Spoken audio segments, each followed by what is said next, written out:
I'm Dan Ackerman, and we are here taking a look at the Toshiba Portege R835. Now, this is a laptop we have reviewed at least a couple of times before. This slightly updated version is called a P88 edition, and it takes a whole different meaning on now that we're looking at it after the first generation of ultrabook laptops. That's because when we originally saw the Portege R835, it really became one of our favorite laptops. It was a 13-inch laptop, kind of like the MacBook. It had a metal body. It was relatively lightweight, really good battery life, decent performance, and it was well under $1,000, which made it a very affordable alternative to those 13-inch Apple laptops.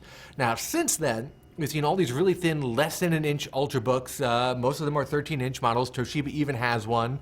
They're a little bit less powerful. They get rid of things like the optical drive and a lot of the ports and connections. So when we got a chance to take a look at our old favorite, the R835 again, I really thought we weren't going to like it as much. And it definitely does feel different now. It feels like a bigger, bulkier laptop compared to some of the super thin ultrabook and ultrabook style ones that we've seen. But you know what? At the end of the day, I ended up still liking the R835 a lot. That's because at about 3.5 pounds, it's still very light. It's still reasonably thin, not as thin as an ultrabook, but you do get the full voltage processor, you get plenty of ports and connections, and of course you get that optical drive that's missing from pretty much all of the ultrabooks.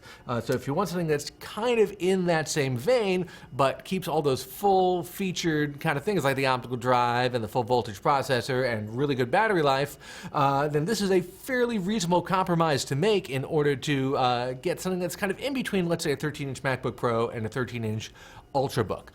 The best thing is these guys usually around $800-900. I found this particular version, the P88, on sale for $699 at a couple of places.